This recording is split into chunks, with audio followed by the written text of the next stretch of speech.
बिस्मिल्लाहिर्रहमानिर्रहीम अस्सलाम वालेकुम everyone. My name is Zafran Sajid. उम्मीद करता हूँ कि आप सब खैरियत से होंगे। आज के इस वीडियो लेक्चर में मैं आप सबका वेलकम करता हूँ। अगर आप लोग इस चैनल पर नए हैं तो काइंडली इसको लाइक, सब्सक्राइब और ज़्यादा से ज़्यादा शेयर करें। आज के इस वीडियो लेक्चर में हम MTH 603 न्यूमेरिकल एनालिसिस के क्विज नंबर 3 का वेरीफाइड सोल्यूशन आप लोगों के साथ शेयर करेंगे। ये क्विज नंबर 3 का चौथा सेट है। इससे पहले भी हम 3 सेट्स का वेरीफाइड सोल्यूशन अपने चैनल पे अपलोड कर चुके हैं। उन सारे वीडियोस के लिंक्स आज के वीडियो के डिस्क्रिप्शन बॉक्स में आपको मिल जाएंगे, आप उन्हें यहाँ से ओपन करके देख सकते हैं। By the way, in 4 sets के अलावा मजीद हमने 5 से 6 सेट्स का वेरीफाइड सोल्यूशन अपने चैनल पे अपलोड करना है। इन सारे सेट्स का वेरीफाइड सोल्यूशन देखने के बाद आप क्विज नंबर 3 के जो रिमेनिंग सेट्स हैं उनको ईजिली सॉल्व कर सकते हैं। तो फिर स्टार्ट कर लेते हैं। यहाँ पर ड्यू डेट भी मैंशन है, आप इसे देख लें। सबसे पहले यहाँ पर कुछ बेसिक इंस्ट्रक्शंस हैं, आप काइंडली इनको एक नज़र देख लें ताकि आपके नंबर डिडक्ट ना हो। मैं क्वेश्चन नंबर 1 पे मूव करता हूँ। Okay, this is question number 1। यहाँ पर डेट भी मेंशन्ड है और टाइम भी मेंशन्ड है, आप देख सकते हैं। Question number 1 is what will be the value of first order divided difference between 1 and 5 for the following data x and y। आपके पास x और y की वैल्यूज गिवन है स्टूडेंट। आपने इस तरह से इनको कॉलम फॉर्म में लिख लेना है, ठीक है। उसके बाद यहाँ पे जो x की वैल्यूज हैं वो है 0, 1 और 5। जो y की वैल्यू है वो है 2, 1 और 5। आपको पता है कि x नॉट की जो वैल्यू होती है ये आपके पास x नॉट है, ठीक है।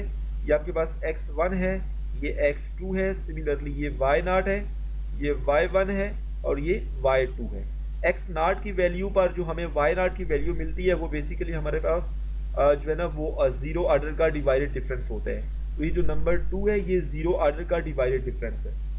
ओके, जब हम फर्स्ट ऑर्डर के डिवाइडेड डिफरेंस की बात करते हैं तो इसमें हमें 2 पॉइंट्स चाहिए होते हैं। पहले पॉइंट को हम x नॉट y नॉट कह देते हैं और दूसरे पॉइंट को हम x1 y1 कह देते हैं, ठीक है।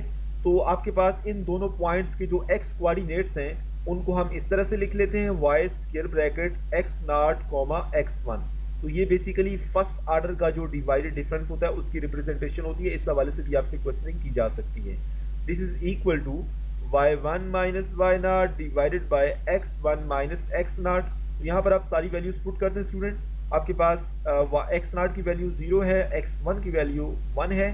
सिमिलरली यहाँ पर y1 की वैल्यू हमारे पास 1 है, y नॉट की वैल्यू 2 है, डिवाइडेड बाय 1 माइनस 0। तो आंसर यहाँ से -1 आ जाएगा।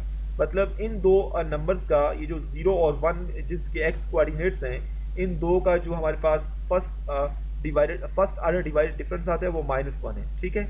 लेकिन हमसे किसका पूछा गया है? हमसे बेसिकली 1 और 5 के हवाले से पूछा गया है कि 1 और 5 जो नंबर है इनका डिवाइडेड डिफरेंस क्या है।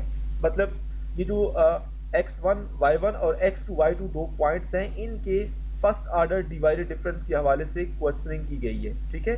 तो हमने इन्हीं के हवाले से बताना है स्टूडेंट। ये -1 ऑफ कोर्स इन पहले दो जो नंबर्स हैं इनके फर्स्ट ऑर्डर का डिवाइडेड डिफरेंस है, लेकिन हमसे जो आखिर वाले दो मतलब x1 y1 और x2 y2 नंबर्स हैं इनके जो है ना फर्स्ट ऑर्डर डिवाइडेड डिफरेंस के हवाले से क्वेश्चन की गई है। तो हमने इन्हीं का बताना है। तो यहाँ पर this will be equal to 1 5 which is equal to y2 minus y1, 5 minus y1 divided by x2 minus x1। Cancellation के बाद आंसर आपके पास 1 आ जाएगा।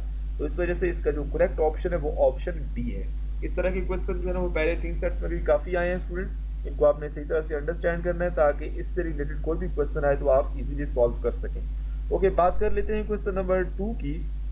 क्वेश्चन नंबर 2 में भी कुछ ऐसा ही है, इसको जरा मैं डायरेक्ट करूंगा। Given the following data x and y। आपके पास x और y की वैल्यू गिवन है स्टूडेंट। यहाँ पे मैं लिख लेता हूँ 1 2 एंड 5। उसके बाद जो y की वैल्यू है 1 4 और 10 है। उसके बाद उसने हमसे जो 2 और 5 नंबर है, ये बेसिकली यहाँ पर जो लिखे होते हैं ना ये दो नंबर्स के x कोऑर्डिनेट लिखे होते हैं। तो आपके पास ये पहला आपके पास जो नंबर है 2 4 है, ठीक है, मतलब ये वाला नंबर है। और दूसरा नंबर आपके पास 5 10 है, ठीक है। इन दो नंबर्स के जो x कोऑर्डिनेट है उसने यहाँ पे लिखे हुए हैं f ऑफ 2, 5। और इसका जो आपके पास फर्स्ट ऑर्डर का डिवाइडेड डिफरेंस होगा वो कैसे फाइंड करेंगे? 10 माइनस 4 डिवाइडेड बाय मतलब y2 minus y1 divided by x2 minus x1, ठीक है। इसको आप अंडरस्टैंड कर लें। पहले क्वेश्चन भी ऐसा ही था कुछ, जिसको हम इस वजह से डायरेक्ट कर रहे हैं। कैंसिलेशन के बाद आंसर 2 आ जाएगा। तो इसका जो करेक्ट ऑप्शन है वो ऑप्शन सी है। उम्मीद करता हूँ कि आपको इस क्वेश्चन की भी अंडरस्टैंडिंग होगी स्टूडेंट। ओके, मूव करते हैं नेक्स्ट क्वेश्चन पर। That is question number 3। Question number 3 बहुत आसान सा क्वेश्चन है स्टूडेंट। इसमें अगर आपको लैग्रांज इंटरपोलेशन पोलिनोमियल का फार्मूला आता है तो उसमें जस्ट आपने नंबर्स पुट करने हैं। Okay, for the given 3 data points the degree of the Lagrange interpolation polynomial could be. अच्छा, यहाँ पर उसने डिग्री का पूछा है, तो यहाँ पर आपके पास 4 ऑप्शंस के अंदर डिग्री का जो है ना वो होना गिवन होना बहुत ज़रूरी था, लेकिन उसने यहाँ पर जो है ना या तो स्टेटमेंट गलत लिखी है या ऑप्शन गलत दिए हैं। ठीक है, बाय द वे अभी हम मौके की मुनासबत से इसी चीज़ को लेके चलेंगे और इसका यहाँ पर जो करेक्ट ऑप्शन है वो हम बताएंगे। देखिए हमारे पास यहाँ पे x की भी 3 वैल्यूज़ हैं, x0, x1, x2, y0, y1, y2। Okay, आपके पास लैग्रांज इंटरपोलेशन पोलिनोमियल का फार्मूला आपने क्या करना है कि हैंड आउट से देख लेना है। ठीक है, अभी मेरे पास फाइल ओपन नहीं है, वरना मैं आपको दिखा भी देता। तो हमारे पास यहाँ पे x माइनस x1 आएगा, आपके पास यहाँ पर y0, y1, y2 आना चाहिए। y0 की वैल्यू तो 0.067 है, ये तो नहीं हो सकता। यहाँ पे देखें y0 की वैल्यू 0.067 है, जो यहाँ पे लिखी है सही लिखा है। y1 की वैल्यू 0.248 है, ये भी सही है। और लास्ट पे y2 की वैल्यू 0.518, ये भी सही है। अब बाकी चीज़ें भी हम देख लेते हैं। x माइनस x1 होना चाहिए, मतलब 0.7, x माइनस x2 मतलब 0.9, ये भी सही है। उसके बाद x0 माइनस x1 और x0 माइनस x2, ये भी सही है। उसके बाद x माइनस x0 0.3 सही है, x माइनस x2 0.9, ये भी सही है। और x1 माइनस x0 और x1 माइनस x2, ये भी सही है। उसके बाद यहाँ पे आपके पास x माइनस x यहाँ पे नॉट और x माइनस x1, ये भी सही है। और x2 माइनस x0 और x2 माइनस x1, ठीक है, ये सही है। तो ऑप्शन जो बी है वो करेक्ट ऑप्शन है। ऑप्शन सी की अगर हम बात करें तो यहाँ पे y0 ही गलत लिखा हुआ है, तो ये तो नहीं हो सकता। यहाँ पर आपके पास ये सही है y0, आपके पास यहाँ पे y1 की वैल्यू गलत लिखी है, ये 0.248 आनी चाहिए, तो मतलब ये वाला ऑप्शन भी नहीं हो सकता। तो करेक्ट ऑप्शन ऑप्शन बी ही है। ठीक है, यहाँ पर उसने बाय द वे डिग्री के हवाले से पूछा था, तो हमारे पास 3 पॉइंट्स हैं। तो लैग्रांज इंटरपोलेशन पोलिनोमियल से जो हमें पोलिनोमियल मिलेगा उसकी डिग्री 2 होगी, मतलब 3 पॉइंट्स है तो 2 होगी, अगर 4 पॉइंट्स है तो 3 डिग्री होगी। ठीक है, तो इस हवाले से ऑप्शन गिवन नहीं है यहाँ पे। बाय द वे मौके की मुनासिबत से हमने यहाँ पे बता दिया, इसका जो करेक्ट ऑप्शन है वो ऑप्शन बी है। इस डाटा को आपने लैग्रांज इंटरपोलेशन के फार्मूले में पुट करना है तो आपको ऑप्शन बी मिल जाएगा। उम्मीद करता हूँ कि आपको इस क्वेश्चन की भी अंडरस्टैंडिंग होगी स्टूडेंट। ओके, मूव करते हैं नेक्स्ट क्वेश्चन पर, दैट इज क्वेश्चन नंबर 4।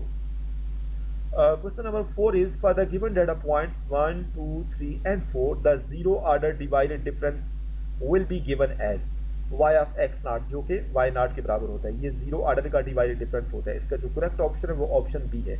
अगर वो आपसे फर्स्ट ऑर्डर का डिवाइडेड डिफरेंस पूछे तो उसको आप फिर इस तरह से लिखते हैं। अगर वो आपसे ये दोनों ऑप्शन तो हो ही नहीं सकते, ठीक है, तो आपसे अगर फर्स्ट ऑर्डर के डिवाइडेड डिफरेंस का पूछे तो ये वाला ऑप्शन होगा। उसने जीरो का पूछा है तो इस वजह से ऑप्शन बी जो है वो करेक्ट ऑप्शन है। उम्मीद करता हूँ कि आपको इस क्वेश्चन की भी अंडरस्टैंडिंग होगी स्टूडेंट। ओके, मूव करते हैं नेक्स्ट क्वेश्चन पर, that is question number 5। Okay, question number 5 बहुत आसान सा क्वेश्चन है। In Lagrange interpolation for the given 5 points we can represent the function f of x by a polynomial of degree. देखिए 5 points हैं तो polynomial की degree 4 होगी, तो ऑप्शन सी जो है वो करेक्ट ऑप्शन है। इस तरह का क्वेश्चन मैंने आपको पहले भी समझा दिया और 12 इस तरह के क्वेश्चन आए हैं। ओके, मूव करते हैं क्वेश्चन नंबर 6 पर। क्वेश्चन नंबर 6 भी बहुत आसान सा क्वेश्चन है। Given the following points x और वाई की वैल्यू गिवन है, which formula is useful in finding the interpolating polynomial. आप एक्स की वैल्यूज को देखें, अगर इनमें एच सेम है तो फिर तो हम न्यूटन फॉरवर्ड या बैकवर्ड इंटरपोलेशन फार्मूला को यूज करेंगे। अगर एच सेम नहीं है तो फिर हम लैग्रांज इंटरपोलेशन फार्मूला को ही यूज करेंगे। तो यहाँ पे एच सेम नहीं है, पहले दो में जो डिफरेंस है वो 3-1 करें तो 2 आता है, लेकिन इनमें जो डिफरेंस है वो -11 का है, -10 का है। ठीक है, तो इस वजह से दोनों डिफरेंस जो है ना इक्वल नहीं है, तो इस वजह से यहाँ पर हम लैग्रांज इंटरपोलेशन पोलिनोमियल को ही प्रेफर करेंगे। ऑप्शन डी जो है वो करेक्ट ऑप्शन है। ओके, बात करते हैं क्वेश्चन नंबर 7 की। क्वेश्चन नंबर 7 भी स्टूडेंट बहुत आसान सा क्वेश्चन है। क्वेश्चन नंबर 7 में वो क्या कह रहे हैं, for the given 2 points the degree of the Lagrange interpolation polynomial could be. 2 points हैं तो मतलब डिग्री 1 होगी, तो ऑप्शन बी जो है वो करेक्ट ऑप्शन है। इसी तरह का मैं आपको बता रहा था, ऊपर जो लैग्रांज इंटरपोलेशन पोलिनोमियल के अंदर हमने वैल्यूज पुट की थी वहाँ पर वो ऑप्शंस गलत थे, लेकिन हमने मौके की मुनासबत से उसका करेक्ट ऑप्शन बता दिया था। यहाँ पे ऑप्शन इस तरह के, वहाँ पे ऑप्शन इस तरह के गिवन होने चाहिए थे। ठीक है, तो बाय द वे इसका जो करेक्ट ऑप्शन है वो ऑप्शन बी है। ओके, बात कर लेते हैं क्वेश्चन नंबर 8 की। क्वेश्चन नंबर 8 की स्टेटमेंट हम देख लेते हैं सबसे पहले। अच्छा, ये मेरा चौथा सेट है जिसको मैं सॉल्व कर रहा हूँ, ठीक है, आप लोगों के सामने वेरीफाई करने के बाद। जो मेरा एक्सपीरियंस है वो ये है कि जो आपके पास डिवाइडेड डिफरेंस का लेक्चर है वो बहुत इंपॉर्टेंट है, उसमें से बहुत सारे क्वेश्चनिंग आ रहे हैं, ठीक है, और लैग्रांज इंटरपोलेशन का फार्मूला और उसका जो टॉपिक है उसको भी आपने रेडी करना है ताकि उस लिहाज से भी आप जो है ना वो चीज़ें अंडरस्टैंड कर सकें। Okay, question number I think so 8 है। For the given data points 1, 2 and 3 the divided difference table will be. Okay, सबसे पहले तो आपने यहाँ पे एक्स और वाई की वैल्यूज लिख लेनी है स्टूडेंट। आपके पास इन तीनों पॉइंट्स के जो पहले पहले कोऑर्डिनेट्स हैं वो एक्स की वैल्यूज हैं, 2, 4 और 6। उसके बाद 0.3, उसके बाद यहाँ पे 1 है, उसके बाद यहाँ पे 1.2 है। ये जो 0.3 है ये हमें एक्स नाट की वैल्यू जब 2 पुट करेंगे फंक्शन के अंदर तो हमें वाई नाट की वैल्यू 0.3 मिलती है। तो 0.3 जीरो ऑर्डर का डिवाइडेड डिफरेंस है, ठीक है। अब फर्स्ट ऑर्डर का डिवाइडेड डिफरेंस को हम फाइंड कर लेते हैं। सबसे पहले आपने क्या करना है, 1 माइनस 0.3 डिवाइडेड बाय मतलब y1 minus y not divided by x1 minus x not. 4 minus 2, यहाँ से 0.7 डिवाइडेड बाय 2 आता है। तो इसका ज़रा मैं आंसर निकाल लेता हूँ, मेरे पास कैलकुलेटर पड़ा हुआ है ताकि मैं इसका करेक्ट ऑप्शन आपको बता सकूँ। ओके, 0.7 डिवाइडेड बाय 2 करेंगे तो आंसर जो आता है वो 0.35 आता है। अब 0.35 जो है ना वो इधर आना चाहिए था लेकिन यहाँ पे नहीं है, तो मतलब ये वाला तो ऑप्शन हो ही नहीं सकता। यहाँ पर भी नहीं है तो ये वाला ऑप्शन भी नहीं हो सकता, यहाँ पर भी नहीं है तो ये वाला ऑप्शन भी क्रॉस कर दें तो ऑप्शन डी बचता है। तो इसका आप अगले जो आपके पास टर्म्स है वो फाइंड करने की ज़रूरत नहीं है। यहाँ पे 0.35 आ गया तो मतलब ये वाला ऑप्शन होगा। उम्मीद करता हूँ कि आपको इस क्वेश्चन की भी अंडरस्टैंडिंग होगी स्टूडेंट। ओके, मूव करते हैं नेक्स्ट क्वेश्चन पर, that is question number 9। Question number 9 is, if only two data points are given, the formula for Lagrange interpolation polynomial will be। इस तरह का क्वेश्चन वहाँ पे ऊपर बना होना चाहिए था, ठीक है, according to the given option, ठीक है। बाय द वे क्या कह रहा है कि आपके पास यहाँ पे 2 पॉइंट्स अगर गिवन हो तो उस केस में आपका जो फार्मूला होगा वो कैसे बनेगा, ठीक है। 2 पॉइंट्स हम लेट कर लेते हैं, एक पॉइंट एक्स नाट वाई नाट है और दूसरा पॉइंट x1 y1 है, ठीक है। तो फार्मूला एक तो ये है ना कि यहाँ पे वाई नाट वाई वन आना चाहिए, ठीक है, ये तो सही है, ये तो चारों में ही आ रहा है, ये तो कॉमन है।